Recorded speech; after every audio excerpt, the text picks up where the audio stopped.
acts on it. In the second law that we learned, the force on an object is equal to the mass times its acceleration. And the third law that we are learning now is whereby when two objects interact, they apply forces to each other of equal magnitude and opposite directions. So why are Newton's law of motion so important that we have to learn? Well, Newton's laws of motions are important because they are the foundation of classical mechanics, one of the main branches of physics. Mechanics is a study of how objects move or do not move when forces act upon them. So it's in short, the summary of everything is basically means that the three law statements basically means the three statement or law describing the relation between the forces acting on.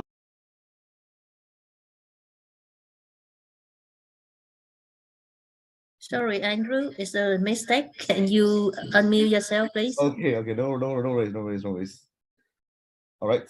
So back to the summary. All right. In short, we learn Newton's laws of motion is because they describe the relation between the forces acting on a body and the motion of body. With that, we will know how to study this mechanic.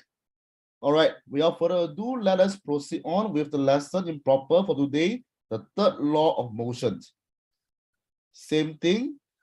We have to ask ourselves these questions. What did Sir Isaac Newton means by action and opposite reaction? Remember just now I mentioned about the third law. When two objects interact, they apply forces to each other of equal magnitude and opposite directions. So what does he mean by action and opposite reaction? We'll find out this lesson. All right. So we'll skip this. I'll move on to the next activities. All right. So I want you guys to tell me in the board now as shown in the screen. What do you think that Newton means when he determined that for every action there is an equal and opposite reaction? Now you guys, students, you guys tell me now. What does he mean? Or what did he mean? Meant that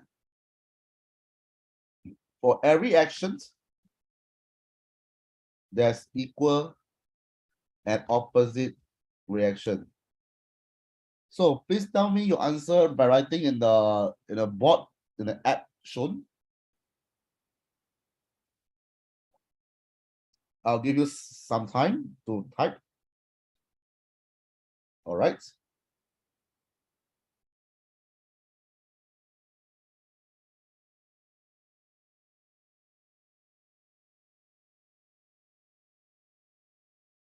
So you want them to write to everyone now?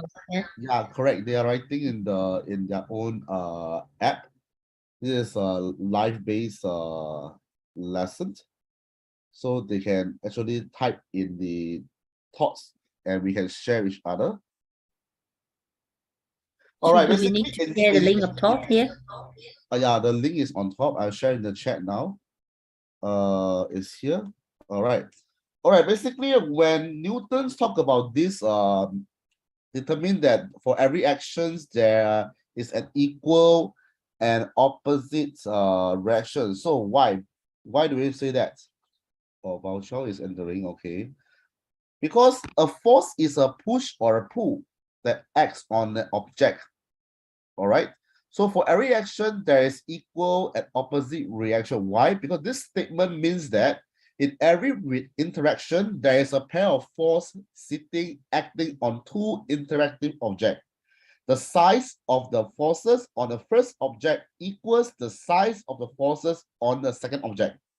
The direction of the force on the first object is opposite to the direction of the force on the second object. So forces always come in pairs. So let me write down what I just said. So in short, right, basically it means to say that, right, Newton means that for every interaction, there is a pair of forces acting on two interacting objects. All right. The size of the forces on the first object is equal to the size of the forces acting on second object. All right. The direction of the forces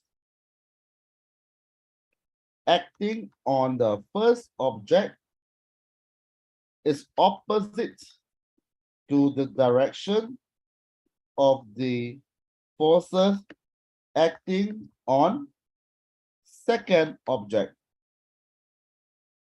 Forces always comes in a pair. Hence, equal and opposite action, reaction, force pair. All right. So I can see some answer now from the students for the class now. Very good. So I'll just approve all. Okay, so basically Ming An say that he means that if you push on a force, then the object will absorb and some comes back to you. And that's how a plane engine creates thrust. Then we have it, we're saying about push or pull. Then there's Sherlock Holmes saying about the interacting, correct? All right. So technically speaking, as what we mentioned earlier, there are two types of forces, all right? Push or pull, all right, very good. So let's carry on from here. Thank you very much.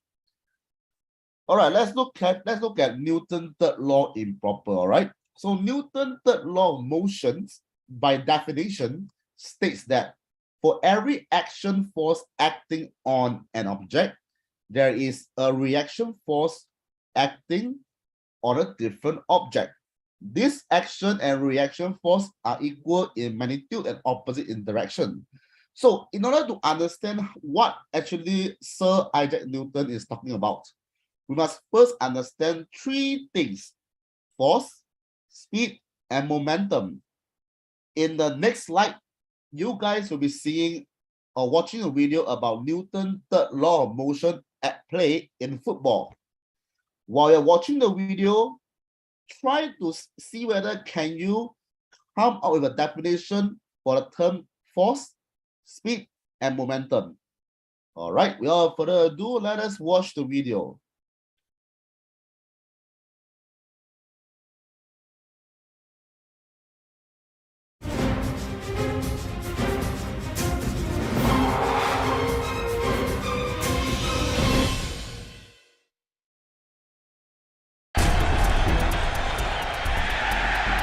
Whether it's a lineman stuffing a running back or a safety colliding with a wide receiver, all NFL defenders have a single-minded goal: to stop the ball carrier.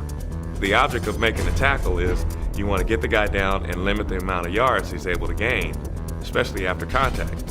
When a tackle is performed correctly, it's not just a thing of defensive beauty. It's also an elegant depiction of Newton's third law of motion, sometimes called the action-reaction law. Newton's third law says that each action or force has an equal and opposite reaction. So if I were to push against a body, that body is going to push back against me with an equal and opposite force. An important part of Newton's third law is the concept of momentum, which in football is the mass of a player multiplied by his velocity, represented by the formula P equals mv. NFL players may not know the formula, but they're keenly aware of the role momentum plays in tackling. It's very important to have some speed and momentum as you're going in to make that tackle. The better you're able to use that to your advantage, the better you're able to make contact and get a guy down right away. In every collision on the football field, Newton's third law dictates that the total momentum between players must be the same before the collision as it is after the collision. This relationship is referred to as conservation of momentum.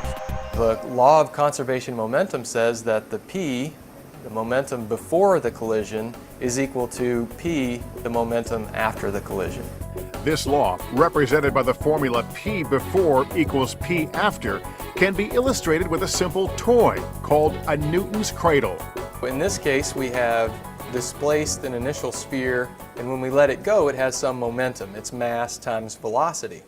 When it impacts the next sphere, that momentum is transferred through the middle three spheres and then passed on to the final sphere. And so because it has the same mass, it will move away with the same velocity that the first sphere impacted the middle three spheres.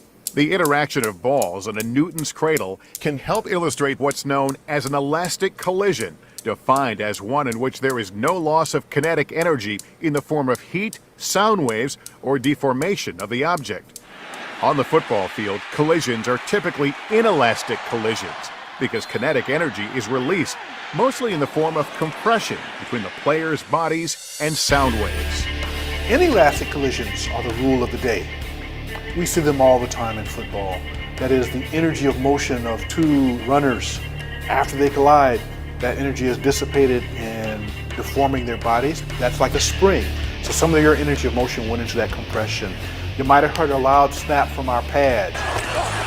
Some of the energy of our collision was transferred to the energy in the air that you hear. While big hits look and sound spectacular, what's most important in tackling is stopping the ball carrier's forward progress. If your pads are underneath his and you're hitting on an upward slope, you direct the energy up and you take him back. At the point of contact, hopefully that's where the ball stops play in. Whether a tackle is successful or not, we can be certain that the same force is exerted on both players, and the total momentum before and after the collision is the same. For that, we have Newton's third law to thank. All right, so I believe the video have shown you about force, momentum. Let us carry on with the next activities. One moment, let's wait for it to load. All right, so students, I believe that you have watched the video. Now it's your turn to tell me how do you define momentum based on the video? Same procedure, right on your screen. Under the section on share your thoughts, you can describe what is momentum. P equals to mv. Okay, that's a formula. So what is momentum? How to define momentum? I'll give around 2 minutes for you guys to share. So mv is momentum. So what does it mean? Well, yes, Sherlock Holmes says that when the two objects collide, the object bump into each other as the equal and opposite force. All right. Well, momentum, as you see in the video, is basically significant because it is basically a conserved quantity. Well, so I believe that it is in terms of physics-wise, right? Oh, someone did a post. All right, I believe that you guys actually think about remember the formula P equals to mv. All right, so let's carry on then. So now I want you guys to type in your answers on the screen based on the video. Do you understand what you mean by the momentum before the collision is the same momentum after the collision? Try to explain it. It's okay to give wrong answer. We are all here to learn. All right, I'm gonna give around a few minutes for you to write the answers. All right. So you explain to me that what do you understand by the momentum before the collision is the same momentum as the after the collision. What you saw just now during the football, there's two persons collide with each other just to stop the ball from going. So what do you mean by that? All right, I saw someone saying that P equal to mv, that's formula. Well, let me just explain further. In collisions, it is assumed that the colliding objects interact for a short time. All right. Okay, I saw someone. Okay, so Sherlock Holmes say when two objects collide, the total momentum before the collision is equal to the total momentum out of it. Yes, correct. Absolute yes. But you have not answered the questions on the what do you mean by that. So why does the momentum remain the same after the collision? Why is it remain the same? Let me see the answer below. Well, the answer for this is basically so why is the same? Because two colliding body, right, have nothing to do with all the energy or forces included. All right. So the conservation of momentum, right, is basically a statement from Newton's third law that's saying that during the collisions, the forces on the colliding body are always equal and opposite at each instance. All right. So hence the impulse, the force multiplied by times on each body are equal and opposite too. Therefore, when you hit it, and the force after you hit it remains the same. All right. And one thing is that energy has no compulsion like increasing or decreasing by the same amount of body. So as energy is not increasing or decreasing, the forces remain unchanged, the size of person remain unchanged. Therefore, the momentum before the collision is the same as the momentum after the collision. All right. So let's carry on. So now we will now explain the Newton's third law of motions and elaborate on how all three Newton laws that we have learned are related. All right. I believe that we all know this thing called the net force and the type of forces. So in physics, there are many forces acting on one object. Well, there's pushing, pulling, there's twisting, so on and so forth. There is gravity. Like example, if you place your textbook on your desk, the textbook is experiencing gravity because gravity is the force that pushes downwards. All right. Well, there's also a force that pushing the table upwards. So if these two forces opposite each other is based on the Newton's third law of motion. So therefore, we must consider the net force, the total force that an object experiences. Well, just to recap with you guys, what is net force? Net force is the vector sum of all individual forces that are acting on an object. On the next slide, students, you guys will be watching a video on different types of forces that object may experience. All right, so while you're watching, I want you guys to think about some of the contact force and non-contact force that you can see or experience in your life. All right, without further ado, let us watch the video now to have a better understanding on what is the net force, everything.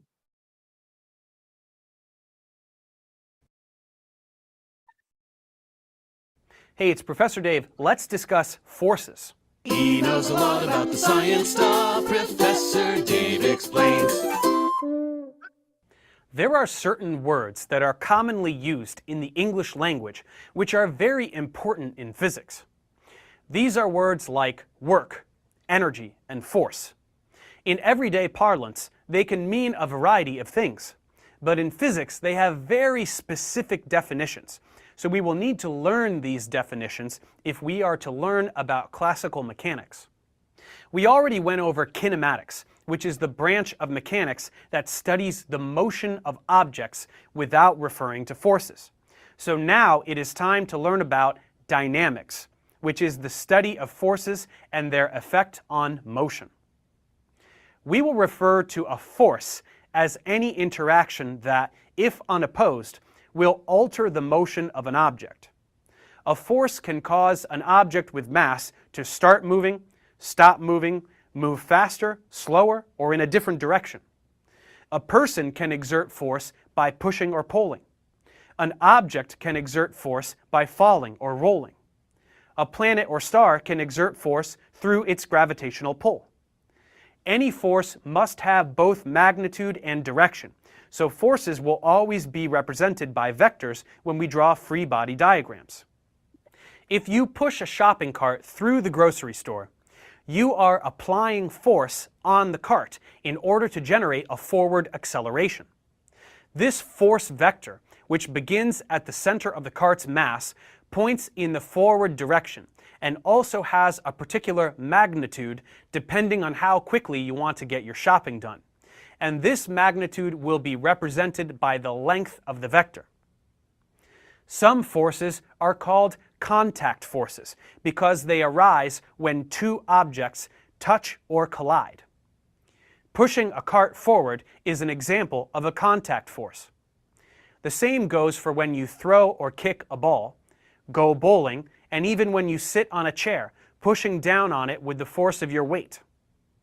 Some forces are called non-contact forces. These involve some action at a distance, like objects that fall to the earth because of its gravity. In classical physics, non-contact forces are sometimes called field forces because they typically involve some kind of a field, like a gravitational field or electromagnetic field.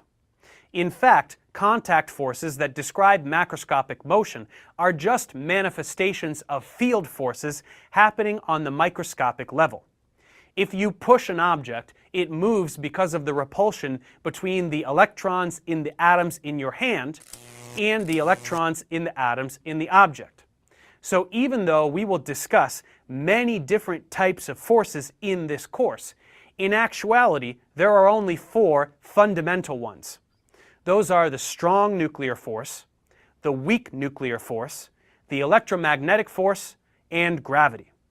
All other forces are just some variation or application of one of these 4, which we will get to a bit later.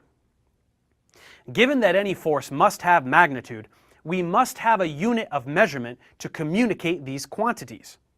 That unit is called the Newton, and it is equal to the amount of force that will cause a 1 kilogram mass to accelerate by 1 meter per second squared. Since these are all SI units, the Newton is the SI unit of force.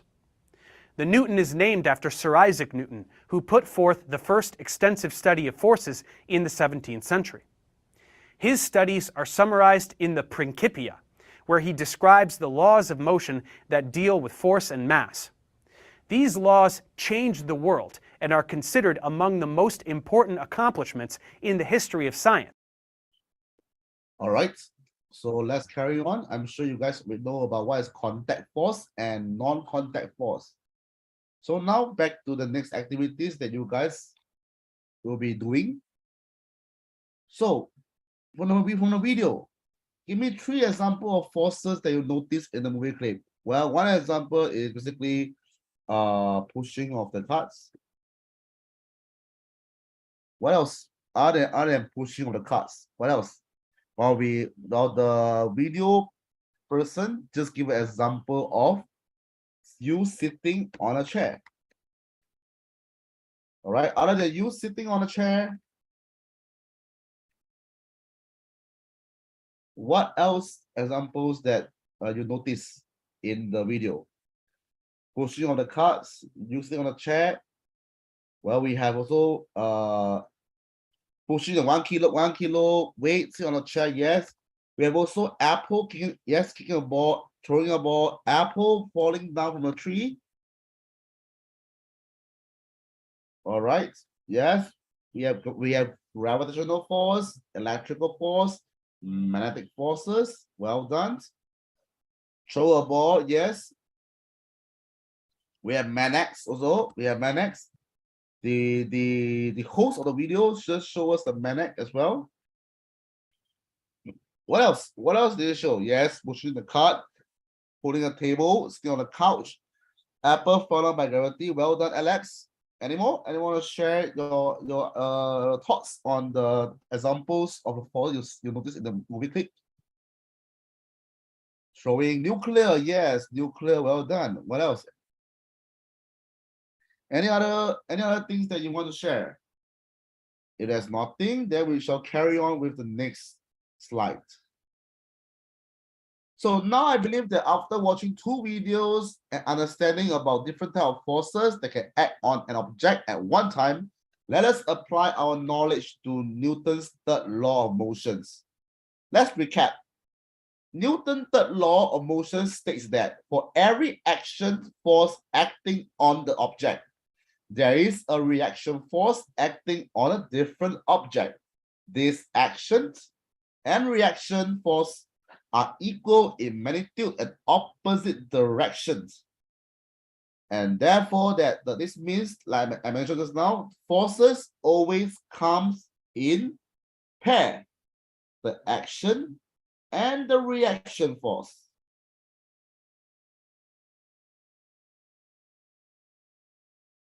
So for example, when you're pushing the box across the room, let's say you're helping your mom or dad to push something across the room, the box, even though you are pushing the box away to another side of a room, the box itself is also exerting a force on you.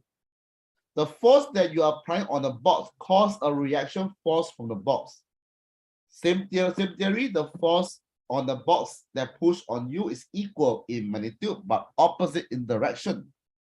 Now, next slide, you watch a video on Newton's third law. So as you watch, right, please let me know what thing in the video interests you the most. All right. So let's watch the video now and enjoy. The only question you need to ask yourself while studying the third law is, what happens when two objects interact with each other? What happens when you place an object on the table? The object exerts a force on the table and the subject exerts an upward force on the object. There are two forces that result from this interaction: a force on the table and a force on the object. The magnitudes of the two forces are the same, but the directions are opposite. These forces are called as action and reaction forces. The force exerted by the object on the table was an action force, and the force exerted by the table on the object is the reaction force. What we saw here is nothing but a display of the Newton's third law of motion. Every action has an equal and opposite reaction. That's how simple the third law is. Every action has an equal and opposite reaction. It means that when two objects interact, there is a force on each object. The magnitude of force on the first object equals the magnitude of force on the second one. And what about the direction? The direction of force on the first object is opposite to the direction of force on the second one. Let's talk about more examples. While a frog is swimming, it pushes the water back and the water pushes its body forward. Now let me ask you a question. Say a bird is flying upwards. Will the Newton's third law apply here? Sometimes the third law is not so obvious. You'd probably say that the bird is the only object here and there's no second object. But that's not correct. The wings of the bird push the air downwards and the air pushes the bird upwards. Action and reaction forces make it possible for birds to fly. All right, as you can see, that third law mentioned that no matter what you do, even you are running towards your left, there's another equal force acting on you towards the right. All right, so let's carry on to the next slide. All right, so now in the video you saw birds, you saw frog, and you saw equal things. So now I want you to tell me, in your daily life, give me an example of an action and reaction interaction. I shall start with the first one, which is sitting on a chair. Why? Because when you sit on the chair, the gravity pushes you down, but something is pushing you up. Walking through a strong wind. Very good, Alex. Any other students want to give your answer?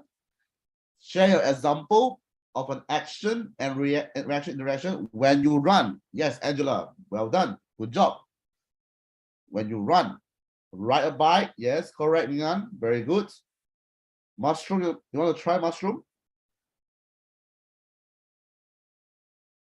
Well, a swimmer swimming forward. Excellent. When you swim, all right. Yes, when you swim, when you push something across the room, when you are throwing a ball, You know, sitting on a chair, walking through a strong wind. What else? When you climb something, yes, when you climb something, what else? An airplane flying, yes, correct, a flying airplane, yes. Any other one? Any other examples that you want to share? When you play, okay. When you jump, yes. When the plane flies, all right. Climb a tree or a wall, yes. Excellent. So, in short, the third law of motion basically tells you that there's equal forces acting upon each other. For every action force, there is always an equal reaction force in strength and opposite direction. Yes, when you jump, Luna. All right, let's carry on then. Hey, what did I do? Okay. Now it's your turn to draw. Now I want you guys to draw an example of Newton's third law. Remember, just now we have shared a lot of example. We have shared about the chair, sitting on a chair. We have shared about you walking against the strong wind. We have shared about you riding a bicycle. We have shared about you jumping, climbing, running, or aeroplane flying, or you swim. Now it's your turn now to share with everyone in the class what is your drawing example of a Newton third law, and what is the arrow direction of an action and reaction force. All right, I'm gonna give you 5 minutes to draw. Once you are done, you can just wait for the rest to finish. On my screen, I'll be able to see your drawing. All right, so you have 5 minutes, starts now.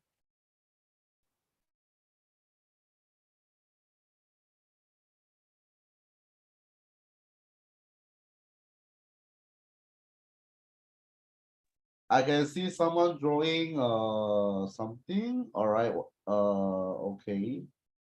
I can see someone's drawing a car. Is it a car? Someone climbing something.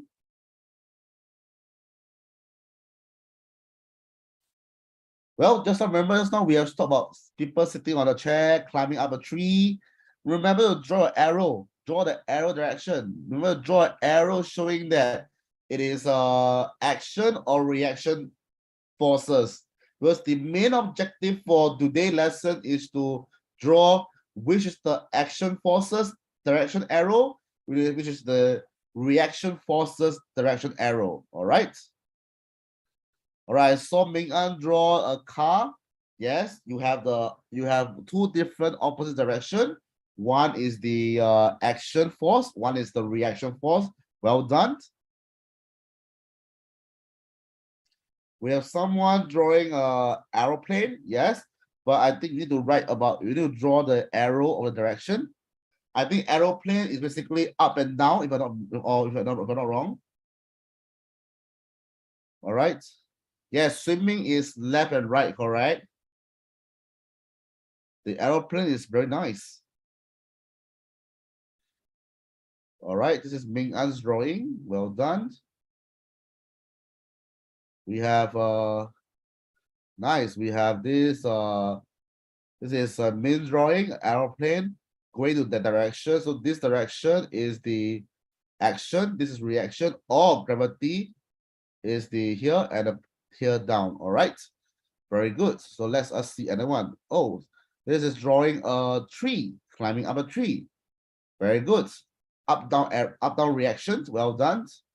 We have multiple drawings. Well, nice. All right, I'm gonna give you some more time for you to draw. All right, in another 3 minutes time, we're gonna stop drawing. All right, very good.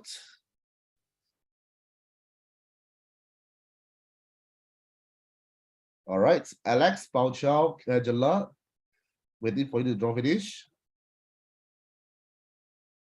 All right.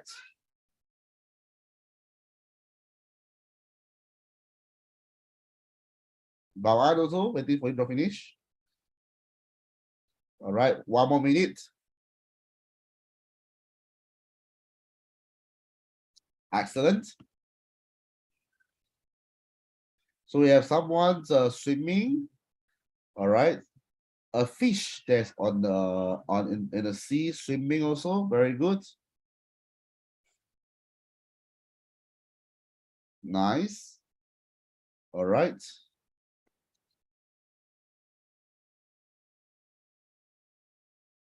All right, that's very good. All right, let's stop the activity now. Let's carry on. All right, we have talked about Newton's third law on Earth. What about Newton's third law in space? Well, as you know that Newton's third law of motion applies to us every day. Because why? The very simple sentences that Newton's third law basically says that for every action, there is an equal but opposite reaction.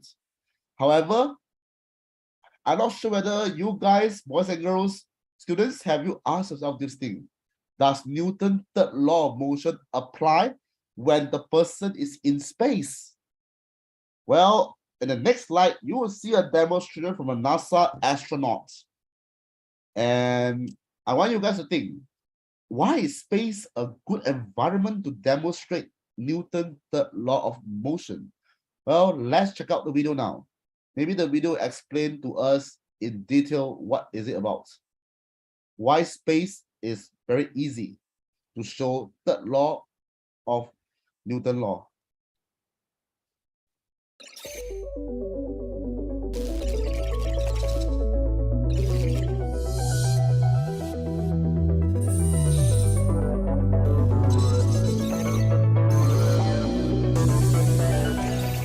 Welcome to the International Space Station. I'm NASA astronaut Mark Vande Hei. Today, we're going to talk about Newton's third law. How do you think it will hold up in microgravity? For every action, there is an equal and opposite reaction. This means that in every interaction between two objects, there are a pair of opposite forces acting on each object at the same time, a force pair. You can see that there are many examples on Earth.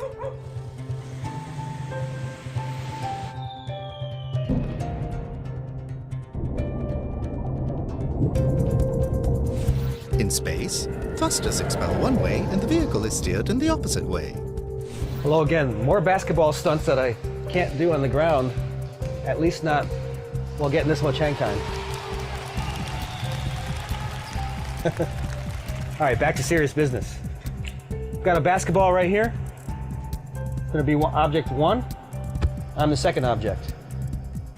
If object 2, myself, applies a force to object 1, then that same force will be applied, according to Newton's third law, by object 1 onto object 2.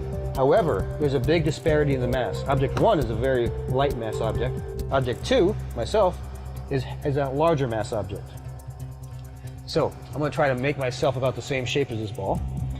See how that works for us. And I'm going to apply that force. You saw that force applied to the ball made it accelerate quite a bit. It really didn't accelerate me much at all. Newton's third law again, but this time we're going to use two similarly massed objects. Joe and I have about the same mass, so Joe, get into a ball. I'll do the same. I'm going to face you this way so I don't throw you into something you can't see. Now I'm going to get into a ball behind Joe, and I'm going to apply a force to him.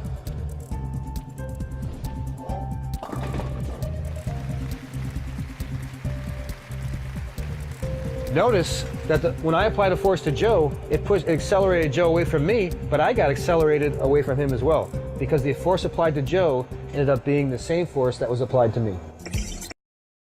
All right, as you can see in space is very important and it can show us the Newton's third law. As you can see, the astronaut, when the two astronauts apply force, when one astronaut push the other one on the other direction, he himself get pushed back as well, because Newton's third law says both sides are the same, equal force. So back to the question earlier, why is space a very important example to show the Newton's third law? Or shall I say that if a basketball applies a force of the same magnitude on a person who is pushing it away, question, why doesn't the person move at the same rate as the ball after throwing it? Remember, you saw in space, right? In space, when two objects had the same mass, when one pushes the other away, he himself gets pushed away because they are of the same mass. So this question, right, on Earth, if a basketball applied a force of the same magnitude on the person who is pushing away, why does a person don't move? Well, as Angela say, I don't know. No worries. You're here to learn. Yes, Alex, you are right. Because the ball is more lighter than the man. All right, that's why the man don't really move the same rate as the ball after throwing it. So yes, Sherlock Holmes, you're right. So the ball exerts lighter mass. So that's why you can see that in the video, the astronaut asked someone with the similar mass to do a demonstration. Yes, the ball is lighter. Well done. All right. Correct. The ball needs much less force to accelerate than a human because it's light. All right. Let's carry on then. Moving on to the next slide. So remember one thing is that just now, you see, when you're on Earth, it's very hard to tell about Newton's third law. But when you see that the guy in space, when they demonstrate the Newton's third law, it shows very clearly on the third law whereby the forces acting upon each other is the same. Why do you think that the space is a good environment to demonstrate the Newton's third law of motions?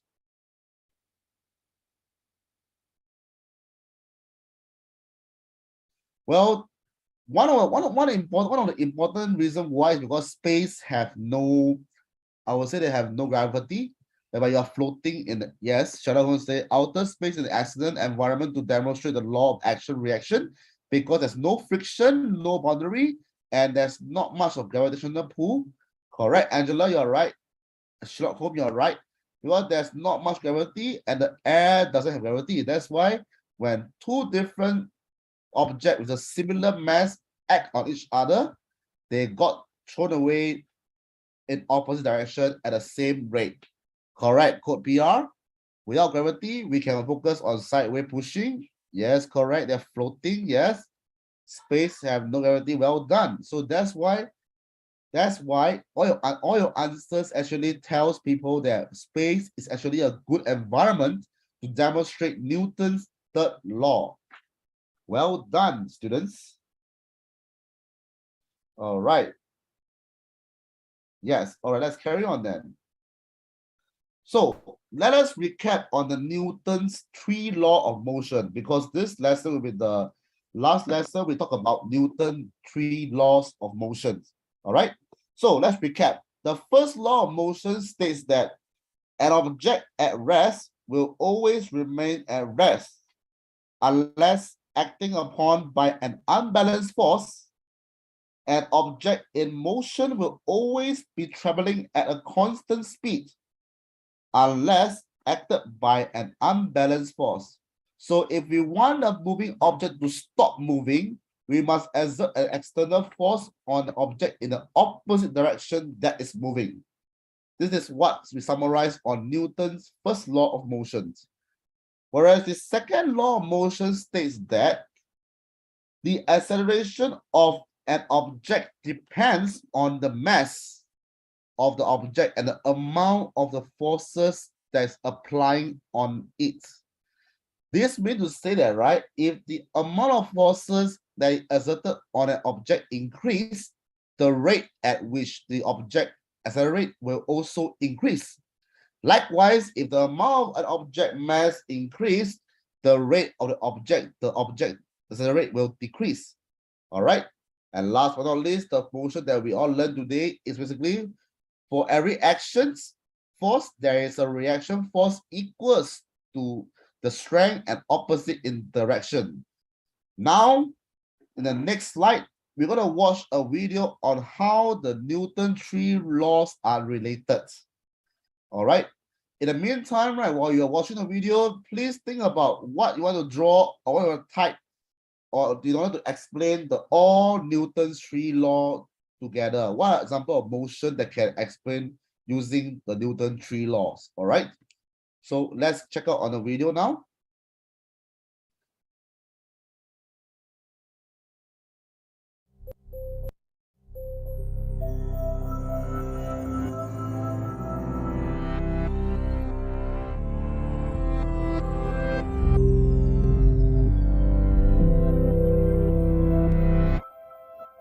Have you ever noticed that it's harder to start pedaling your bicycle than it is to ride at a constant speed?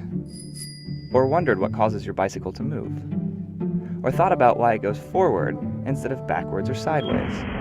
Perhaps not, and you wouldn't be alone. It wasn't until the 17th century that Isaac Newton described the fundamental laws of motion, and we understood the answer to these 3 questions. What Newton recognized was that things tend to keep on doing what they are already doing. So when your bicycle is stopped, it stays stopped. And when it is going, it stays going. Objects in motion tend to stay in motion, and objects at rest tend to stay at rest. That's Newton's first law. Physicists call it the law of inertia, which is a fancy way of saying that moving objects don't spontaneously speed up, slow down, or change direction. It is this inertia that you must overcome to get your bicycle moving. Now you know that you have to overcome inertia to get your bicycle moving, but what is it that allows you to overcome it? Well, the answer is explained by Newton's second law. In mathematical terms, Newton's second law says that force is the product of mass times acceleration. To cause an object to accelerate or speed up, a force must be applied. The more force you apply, the quicker you accelerate. And the more mass your bicycle has, and the more mass you have too, the more force you have to use to accelerate at the same rate. This is why it would be really difficult to pedal a 10,000-pound bicycle.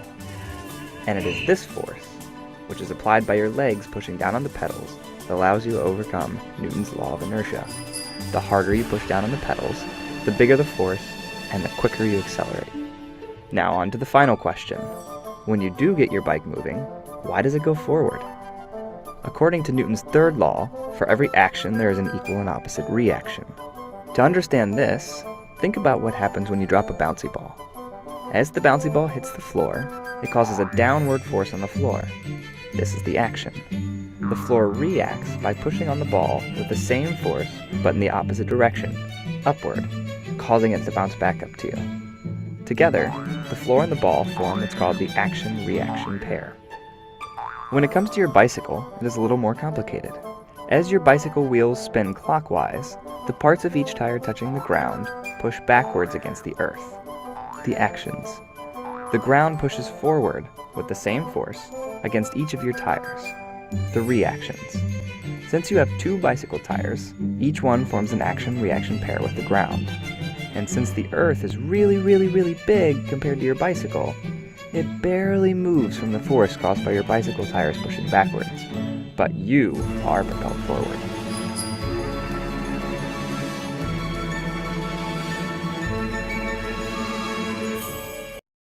All right. So I believe the video shows you about how the Newton laws of motions apply in the daily lives. I shall skip this. Let me just. Okay, so I shall stop here now. The time is almost done.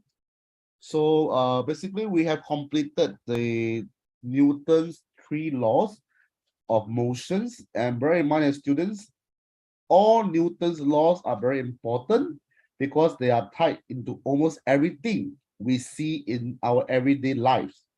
This law actually tells us, right, how things are moving or sitting still. Like why you don't float out of bed, or why you don't fall through the floor on your house. And Newton laws controls how the cars actually works and how the water flow, why water flow down instead of flowing up, or why building never fall down, and basically how everything around us move. So this is why students, we all study Newton's 3 laws.